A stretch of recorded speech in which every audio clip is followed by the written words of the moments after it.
Oke teman-teman, kembali lagi bersama saya Syarasya Zaki di podcast terhangat sore ini. Kali ini kita didampingi oleh dua tamu spesial. Yang pertama Mas Ferdi dan yang kedua Mas Arsya. Oke, terima kasih sudah diundang di podcast kali ini yang sangat proper dan sangat nyaman, Mas Tasya. Baik, atau sebelum itu langsung saya mulai pertanyaannya. Kan kedua Mas ini kan siswa SMA toh, yang notabene kalian berangkat ke sekolah seorang diri.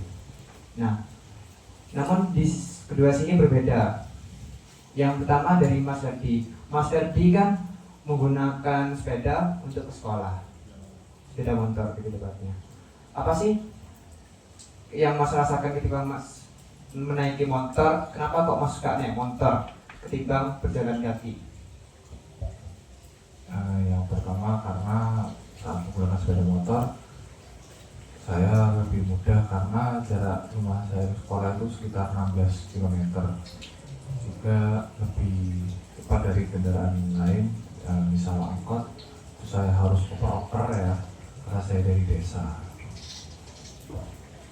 Baik. Lalu untuk pertanyaan selanjutnya, apa kekurangan dari menaiki motor ini selama proses Mas dari rumah ke sekolah yang Mas rasakan ketika menaiki sepeda motor selama Mas ke sekolah? Yang pertama mungkin lalu lintasnya kadang sepi ya, tapi kalau padat ya itu yang sedikit mengganggu bagi saya sih. Baik, terima kasih Mas Ferdi. Lalu yang selanjutnya untuk Mas Arsya. Nah, Mas Arsya kan sebagai pejalan kaki ya untuk sampai ke sekolah. Berbeda jauh sekali ketimbang Mas Ferdi yang suka naik motor. Nah, Mas Arsya pasti pengalamannya beda dong. Apa sih yang Mas rasakan ketika Mas berjalan kaki ketika sampai ke sekolah, menuju ke sekolah? Alasannya karena rumah saya dekat dari SMA 1 Kota Probolinggo. Kira-kira jaraknya yaitu 300 meter dari rumah. Jadi itu memakan waktu 5 menit kira-kira. Dan saya sudah terbiasa jalan kaki sejak SMP. Dan juga kan jalan kaki juga sehat kan untuk tubuh. Nah maka dari itu saya jalan kaki dari sekolah, dari rumah. Oh gitu. Oke. Lalu apa kekurangannya? Gak enaknya jalan kaki gitu ke sekolah selain kelebihan atau manfaat yang Mas sebut? Nah juga saya memiliki pengalaman buruk saat jalan kaki yang saya pernah alami, yaitu macet saat menyeberang meskipun ada polisi. Dan juga saya telat pergi sekolah karena faktor telat bangun tidur dan juga malas saat pergi sekolah. Oke. Nah, dari kedua penyampaian tadi, saya ingin membuat satu pertanyaan terakhir, yakni apakah kalian memiliki kendala atau masalah dari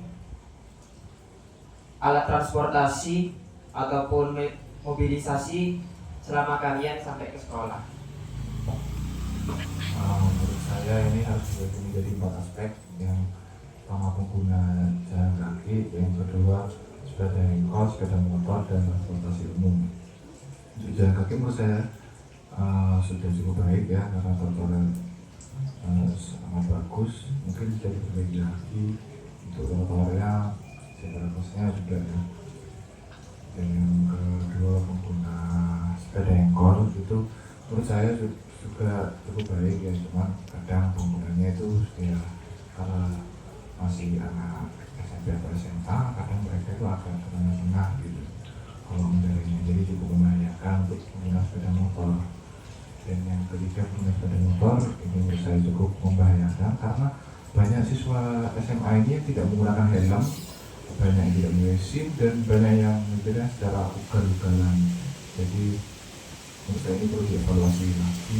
Dan yang keempat adalah pengguna transportasi umum, angkot, itu menurut saya cukup membahayakan karena posisi duduknya yang berhadapan itu kurang safety untuk saat ini, tidak mempunyai airbag.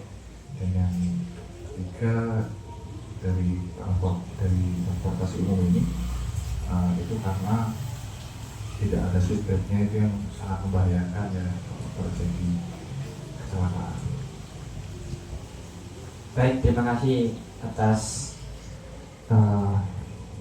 penyampaiannya untuk Mas Ferdinand dan Mas Asya sudah menyempatkan untuk datang di podcast kali ini, dan terima kasih teman-teman sekalian telah menonton podcast ini. Oke, jangan lupa like, share, dan komen.